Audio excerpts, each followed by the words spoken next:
Hey everybody, it's Doom here from Dungeons and Doom Biscuit, and I am one half of the DungeonSwag.com team, and today we're in the 3.5 Monster Manual, back at it again on the Dragonne.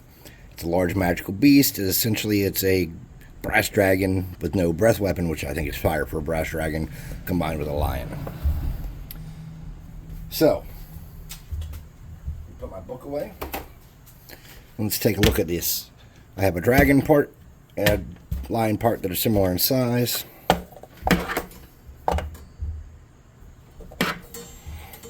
Put a dab of glue on that.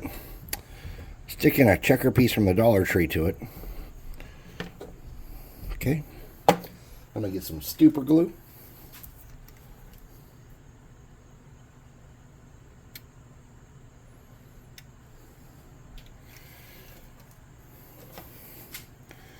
I did not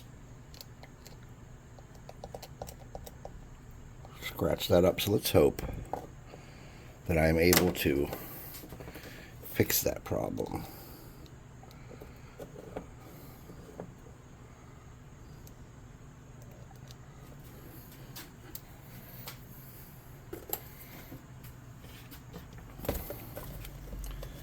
Boop, boop, boop, boop, boop, boop.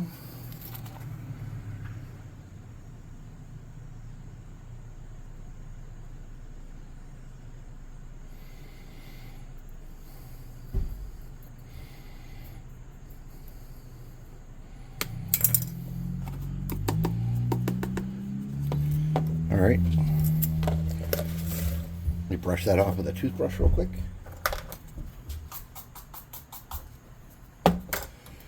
And let's look. So I'm having two thoughts here. One is we whap the tail off of him, put that tail on it, and put those wings on it so we can get a better positioning for the wings. Or two, we cut his head off and just stick it on here. Neither one of these is a terrible plan. But what I think we're going to do is we're going to take the tail and attach it there.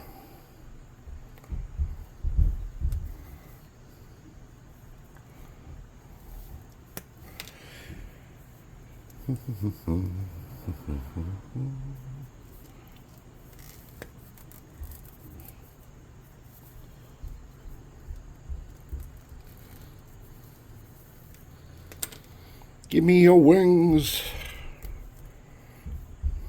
Fly, you fool.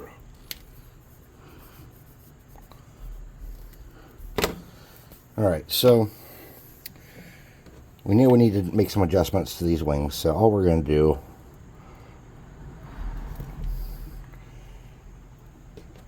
is cut those kind of like that.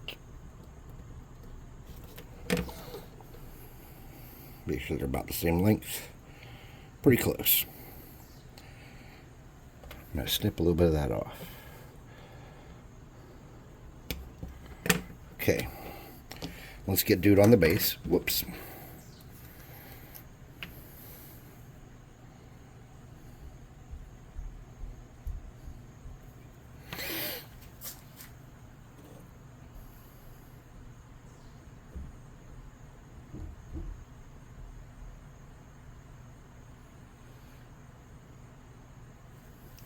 Now, I usually don't use a bigger base like this. That's like for size large bases, in most cases, I just use these poker chips. But they're just slightly smaller. Let me see if I know one of those checker pieces. They are just slightly smaller than... Oh, that's a different kind of checker piece. Anyways, I thought the checker pieces were all one size, but they're not. They're different sizes. So anyways, the checker piece is just slightly larger. So for the line that I chose, that wouldn't work. So this base is going to be a little different than what I normally use, but I don't think it's going to be a drastic change or ruin anything. It's just going to be a little different. And I take stuff off of bases from old sculpts and stuff all the time, and this I had something else on here that had been super glued on, and I was able to just kind of bend it and pry it off. Okay, so let's look at this tail situation. A little dab of hot glue will go a long way on that one. We're just going to shove that right up his backside there.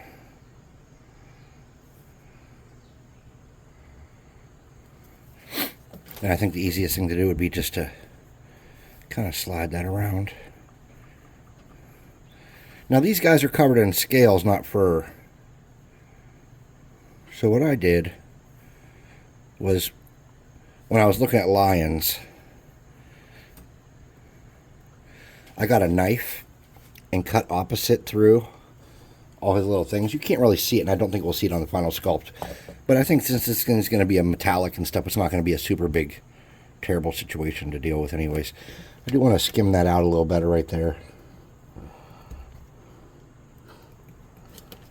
Okay. Something like that. I think we could connect that with a little bit of tiny dab of hot glue to hold it in place.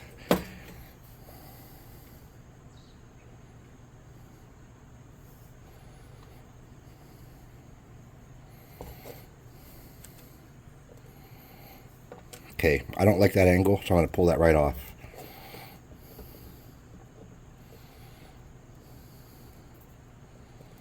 Okay. I'll figure out what I do like about that, what I can do with that angle. Okay. Let's get an angle I like better going. And we'll do the same thing over here. Just the tiniest dab of glue. Nice. Get it in place. Now I'm just going to get my glue gun and kind of rub that together. And get a little underneath here too. Just kind of rub that in just to hold it better.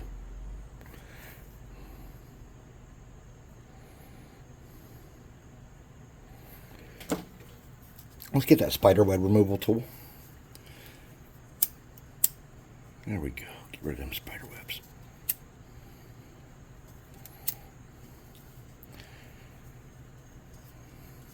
I don't see any more spider webs. Let's see how sturdy he is. Not very. Alright, so that's an easy fix.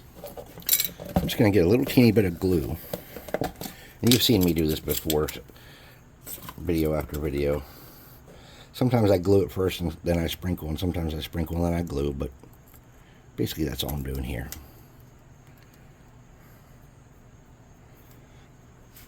Now I don't like where I have that glue, so I'm just going to get a toothbrush, or where I have that, so I'm just going to get a toothbrush and clean that excess out of there. Okay? If you have too much, you can just clean it out like that.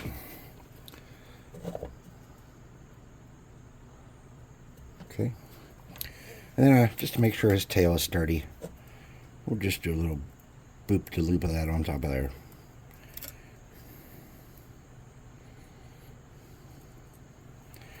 Okay.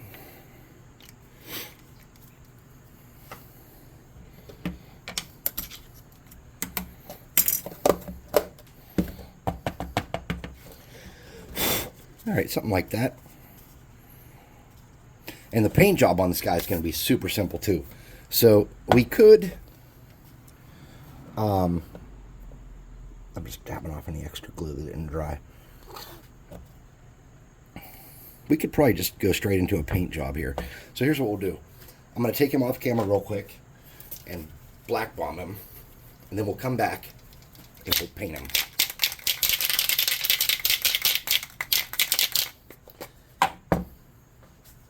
Make sure you have a protective sleeve and hand coverage for when you're spray painting, or you're going to get it all over yourself.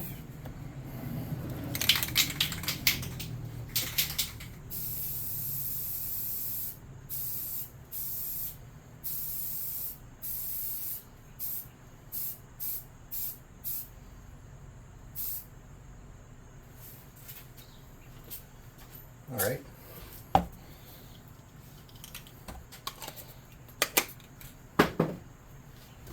Let's hit him with the +2 hot air gun and burn him.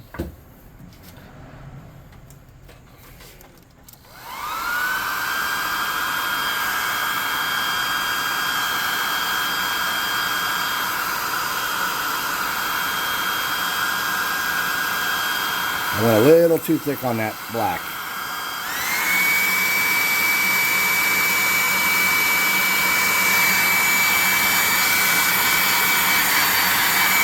But I am impatient and I do this all the time, so that's okay. So we're just going to start out using a crappy brush to paint them to counter the fact that we've made a bad choice. If I can find my crappy brush I always use, we'll get started. Scrappy brush. There you are. Hello there. Alright. Let's get a piece of cardboard here. And they're brass in color. So I think the way to capture that is to do like a gold. And then come back with a like a yellow wash or maybe a yellow speed paint. To save time, I'm probably going to go with the speed paint. You know me. So we're probably going to have to get more than one coat because he's black. And we're going to need to lighten him up to, you know, a brass color. Or brass? Yeah, brass. I'd much rather they had been copper colored. Because I have a copper I never use for anything that I always want to use. So I would have been happier with copper. But brass it is. I want to thank everybody. I cannot believe how well the channel is doing. Like I said, I'm just a dude in my basement. I'm nobody spectacular.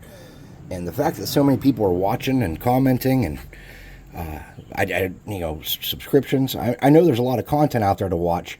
And the fact that you're watching me, that means a lot to me. It really does. I hope y'all realize that. That's a big deal because I'm not a professional. I do this for fun. This is not my job. This is just something I really enjoy doing. And since I've been doing the monster manual, I've been like really into it too. Because I need a lot of these monsters anyways. Like I have a Dragonne actually. Okay, I have a lot of these monsters because I do have thousands of miniatures. But some of them, even the pre-made ones, the pre-painted ones that come in like the blister packs that you buy and stuff, some of those really aren't even all that good. So I've actually made some so far that I was like, oh, this is better than the boxed one. Not often and not every time, but it has happened. And I really think it's fun. And because you guys keep watching, I keep doing it. And it's just been kind of a fun journey for me. Especially as, you know, I work a lot. And since I've been doing this, I've actually cut down on my hours that I put in at work to an extent. And I've taken some days off, which I didn't realize I enjoyed. I never use my vacation days. I just kind of sell them back and stuff. But I've been using them, and I've had a blast. It's really been just phenomenal doing this. And the fact that people care enough to watch and keep coming back has been a big, big thing for me.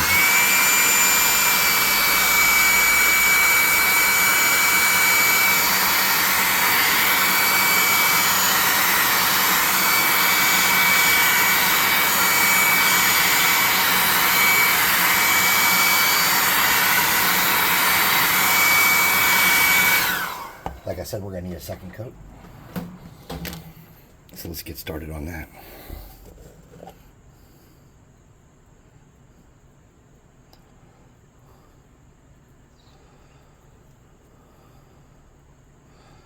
So these guys are size large. And I'll tell you what, I'm glad they're not like size huge or something. Because sometimes there are encounters that I would not use regularly. Like these guys, they're not just like people that waylay you on the road and kill you. You know, they're territorial. You know, they don't want you touching their space, their area, their stuff. And they're going to kill you if, you know, they'll probably roar and kind of say, hey, get out of here. And then you don't. And then they eat you. And then they take all your goodies back to their crib and celebrate you with a meal. Okay. Nice. That's what we wanted it to look like. Now, let's hit him with the plus 2 hot air gun of burning.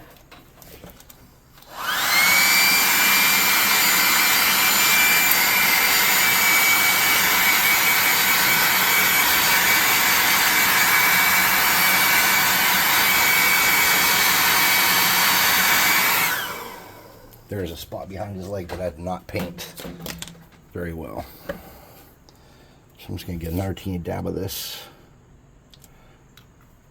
greedy gold. And get underneath there a little bit better. I'm just going to get all his legs and feet a little better now that I looked at it. Okay. That'll do, pig. Okay. Now let's look at his base. I didn't add any rocks to his base, which is kind of sad, and we probably should have done that, but I didn't.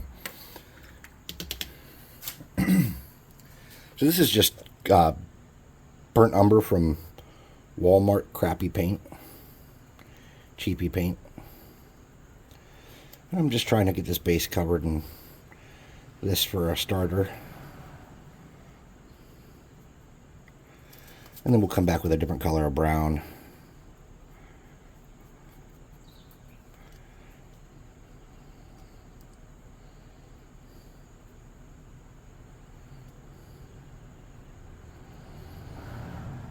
And then since this has a pretty definitive outside, we'll come in here with some black and just kind of outline the base better.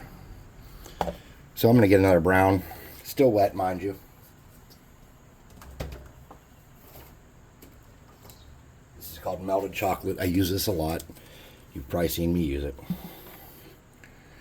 My brush still has the other paint on it too. Still wet.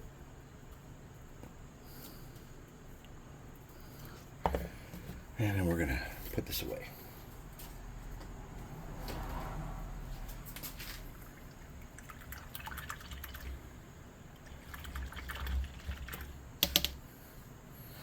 Okay. +2 hot air gun burning.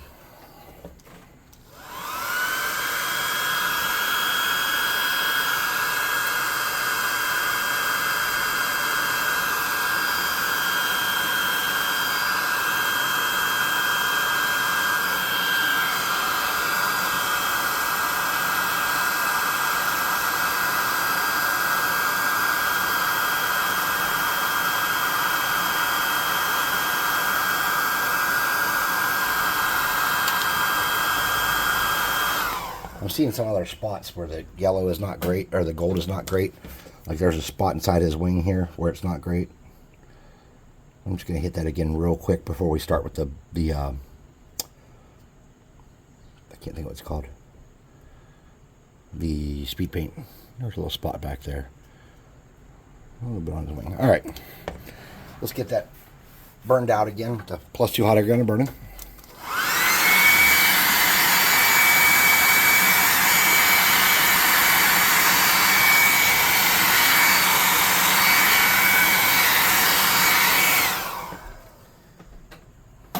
Alright, so let's get a piece of tape.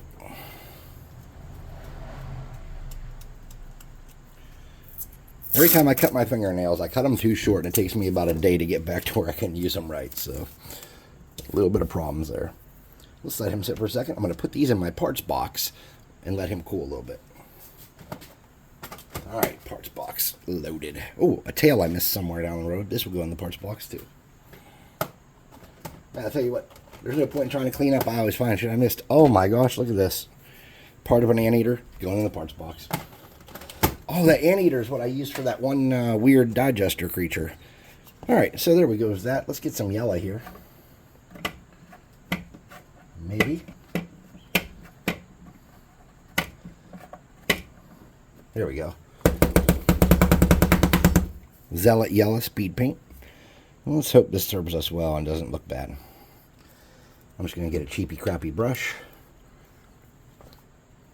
Soak some of that up. And then start it on this dude. This is where we're going to really see where we didn't get enough gold on him.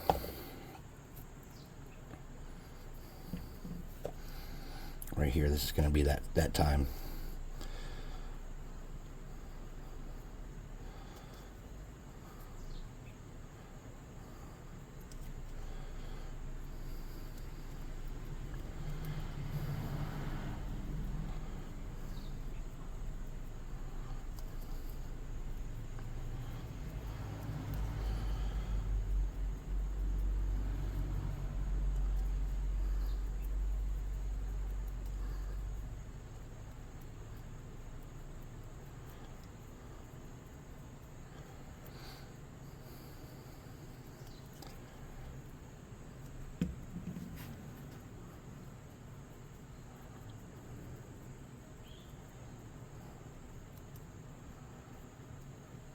I won't be ashamed to put this one on the table for sure. The one I have, like the pre-paint one, is actually like got like this weird unnecessary dark wash on it that kind of ruins it. I mean, I could probably take it down and make like a whitish gold and dry brush it and fix it to an extent, but I don't know if it's even worth fixing because the sculpt is kind of funky too.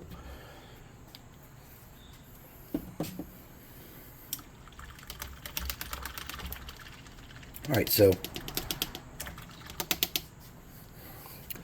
let's get some black and go around the outside of that base there.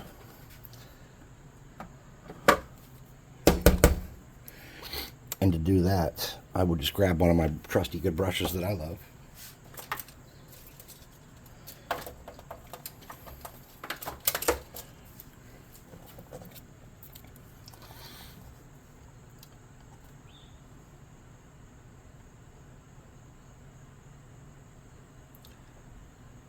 This is a super cheapy brush. I use this for like everything though.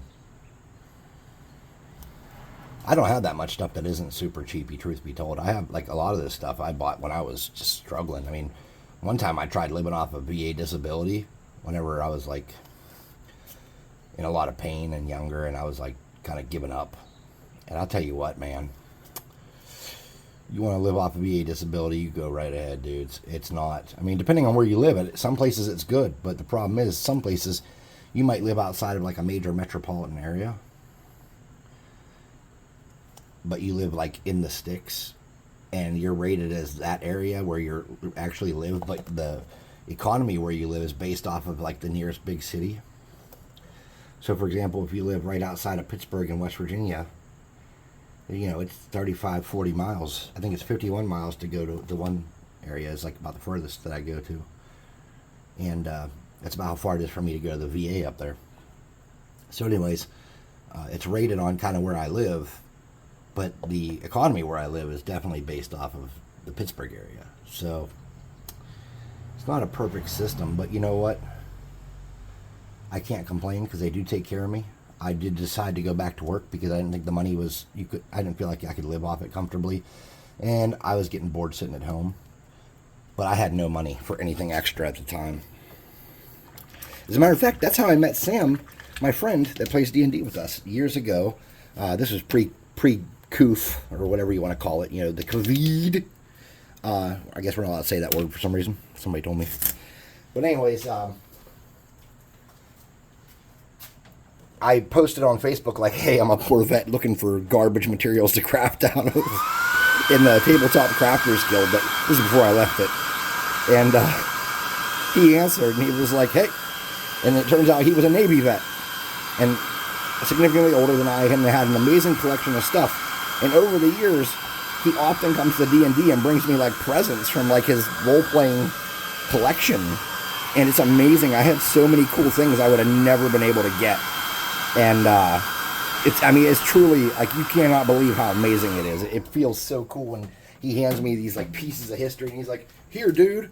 And I'm a dork. I'm sorry.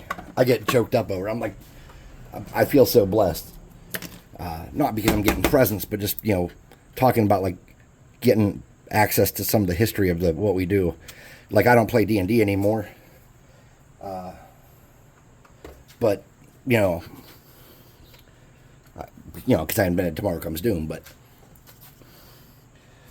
you know, it's just, the history of D&D is still phenomenal to me.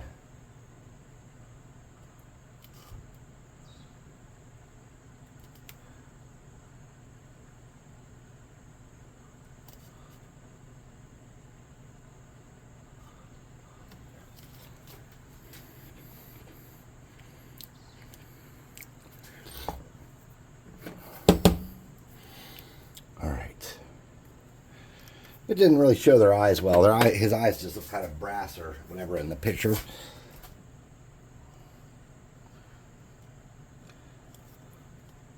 I didn't really like that, so.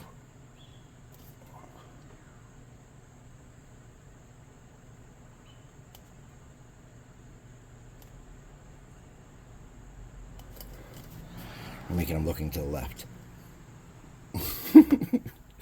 For no reason. I'm not even going to do pupils because I don't think it really matters. So what I do want to do for sure is I want to get some flock on that base. So let's get a cheap brush and some clear glue.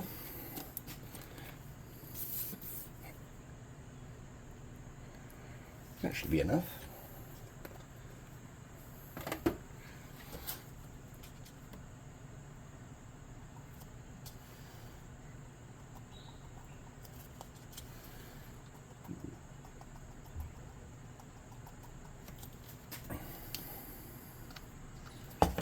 And I have some 500-year-old flock. You can use any flock you have. You can use seasonings or green tea or whatever you want to use. You don't have to have the same stuff I have. I have lots of homemade flock. Okay. So here's what happened. I did not make sure this was dry all the way. So I have some flock that is sticking to not quite dry paint. So I'm just going to come by and see if I can brush some of that loose. Alright, there we go. So there's my Dragonne. Let's look at the book. And let's look at ours. Yeah, something like that. So anyways, I'd like to thank you guys for taking the time to watch me. I really do appreciate it. I've said it before. Please like, subscribe, comment, share.